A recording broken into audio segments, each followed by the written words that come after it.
پچھلے ایک کتاب آ گئی، ہم لوگ دارالفتہ میں بیٹھے تھے، روافظ سے تو تم لوگوں نے روایتی بھی لی، میں نے کہا اب پھنس گیا بیٹا صحیح جگہ تو، روافظ جدا ہے، غالی روافظ جدا ہے، شیعہ جدا ہے، تیرے پاس کون ہے؟ فلاں مولوی فلاں مولوی فلاں مولوی، ادھر امام زاہبی ہے۔ تو جب چھلانگے لگاتے ہو کم سے کم پہلے مطالعہ تو کیا کرو نا کہ پیچھے کیا چیز ہے، ہمیں بھی پھنسا دیا بیچ میں، پہلے اصول میں تو خود پھنس جاؤ نا۔ علم وہابی کے بغیر مشکل ہے۔ سید نور زمان نقشبندی شاذلی کے لیٹسٹ بیان سننے کے لیے سید نور زمان نقشبندی شاذلی چینل کو سبسکرائب کریں۔ پچھلے ایک کتاب آ گئی، ہم لوگ دارالفتہ میں بیٹھے تھے، نعمت بیان کر رہا ہوں اور کوئی مسئلہ نہیں ہے، ابھی تم پھنسے ہو آج کل جیسے، اب پھنس گئے۔ روافظ سے تو تم لوگوں نے روایتی بھی لی، میں نے کہا اب پھنس گیا بیٹا صحیح جگہ تو، میں جہاں سے بھی نکلتا ہوں میرا واٹر بال نیچے لٹک جاتا ہے، وہاں سے نکلا تھا یہ شیعہ سنی رافضی، میں نے کہا ادھر اب پھنسا دیا۔ اب میں نے پہلے تقسیم کی، شیعہ رافضی ہے بھائی، روافظ جدا ہے، غالی روافظ جدا ہے، شیعہ جدا ہے، تو ادھر جو ہے نا کتاب جب چھپی تو اس کی جب تحقیق کی تو وہ بھی صحیح نکلی، میں نے اور پکے صحیح ہوا، اب پھنس گیا۔ اب کیا تطبیق کرے گا؟ ادھر تو رافضی غالی رافضیوں سے بھی روایتیں ہیں، سمجھ آ رہی کہ نہیں آ رہی ہے؟ یا ہمارے والوں کو تو پتہ نہیں۔ اب ہمارے چھوٹے کہتے جی ہماری ماں، تو بھائی تیری ماں نے، تو ادھر اتنا سا بیٹا ہوا ہے سر، مونگ پھلی کا دانا، پیچھے وہ سمندر لے کر آئے، تیرے پاس کون ہے؟ فلاں مولوی فلاں مولوی فلاں مولوی، ادھر امام زاہبی ہے، نتسش ہے پیازی کٹے پر،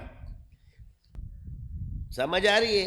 امام احمد بن حنبل، یحییٰ بن معین، تو کیا چیز ہے ان کے سامنے؟ تو جب چھلانگے لگاتے ہو کم سے کم پہلے مطالعہ تو کیا کرو نا کہ پیچھے کیا چیز ہے، ہمیں بھی پھنسا دیا بیچ میں۔ اب بڑوں کو تو نہیں چھوڑ سکتے، تیرے کو چھوڑنا پڑے گا۔ اب یا اللہ ان دونوں میں سے کس کو بچاؤں گا؟ ہم تو ایک ہی لازمی بات ہے، چھوٹے کو تو لات مارنا پڑتی ہے، چھوٹا تو رگڑے میں، چھوٹا مفتی نہیں ہے، تخصص کے کسی درس نظامی میں پورے بڑے نے بھی نہیں پڑھا ہے، کوئی فقیہ نہیں ہے وہ، خبر ہو رہا سی نہیں، پہلے اصول میں تو خود پھنس جاؤ نا، پھر ناراض ہوتے ہیں چھوٹے چھوٹے لوگ آ کر کے جو ہے نا، جن کو علم کی کتاب کا بھی حوالہ، ہر کسی کو اللہ یہ علم وہابی کے بغیر مشکل ہے، اس لیے ان مولویوں کو بار بار اجازتیں دے رہا ہوں کہ خدا کے لیے چلو، اللہ نے جو مجھے پھیلا دو کم سے کم ایک سر، تو پھر آگے میرے رب نے میرے دل میں ڈالا، اب نام کوئی بھی ڈال دو، حکم تو بھائی ان میں چیزیں ہیں، ان میں اور ان میں کیا فرق ہے؟ بغض کا فرق ہے، اختلاف، علمی نقد، گستاخی، یہ جدا چیز ہے، اور بغض جدا چیز ہے، یعنی اصل چیز ہے یہ بغضیہ، جس کے اندر بغض ہو وہی کفر پہ چلا جاتا ہے، اور حرام میں وہ حرام ہے، تو جاؤ گے اینڈ وہاں پہ آ کے کھڑے ہو جاؤ۔ تو دو چیزیں مسلمانوں میں خطرناک ہے، ایک اصحاب رسول سے بغض رکھنا، یہ انسان کو کافر بنا دیتی ہے، اور ایک اپنے گناہ کو حلال سمجھنا۔ ابھی کہ یہ گناہ حلال جدا چیز ہے، کیونکہ حلال یہ منسوس ہے، گناہ یہ منسوس، یہ جو منسوس چیز ہے اس کو حلال نہیں سمجھا جا سکتا۔ ایک حالت ہے اضطراری، کیا ہے؟ اضطراری حالت کے اندر حرام کی گنجائش نکل آتی ہے، یہ قرآن سے ثابت ہے، تو اس کو حلال مت سمجھو، مگر گنجائش آ جاتی ہے، جیسے خنزیر مجبور کے لیے کھانا مباح ہو جاتا ہے، گنجائش آ جاتی ہے، مگر یہ خود سے خنزیر حلال نہیں ہوگا۔ تو ایک مسائل ہے اور ایک عقیدہ ہے، تو ایسے چیزوں سے بچو جس سے انسان گمراہ ہوتا ہے۔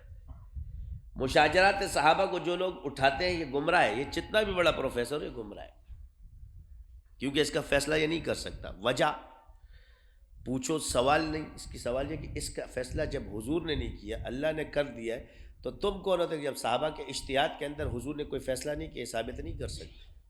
فضیلتیں بیان کی ہے تو صحابہ کی بھی کی ہے، اہل بیت کی بھی کی ہے، ازواج مطہرات کی بھی کی ہے، الگ الگ ایک صحابی کی بھی کی ہے، اور عمومی بھی حضور نے فضیلت بیان فرمائی ہے.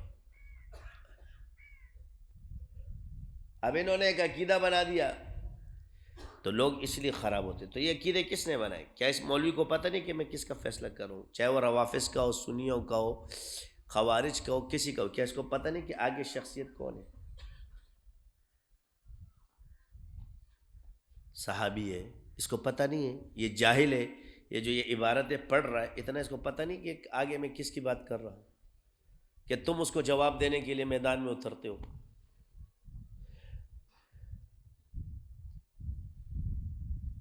عوام کو کس چیز پہ لگایا ہے؟ میں چلو ان سے کہتا ہوں،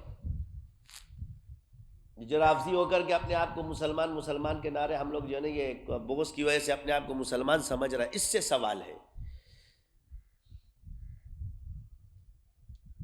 کیا حضور نے نہیں فرمایا ہے کہ میرے صحابہ سے جو بغض رکھے گا وہ مجھ سے بغض رکھے گا؟ کیا اللہ نے قرآن میں نہیں فرمایا لیغیظ بہم الکفار کہ صحابہ سے بغض رکھنے والے کفار ہیں؟ ادھر تو دیوبندی بریلوی کی بات ہی چھوڑ دو نا اہل حدیث کی.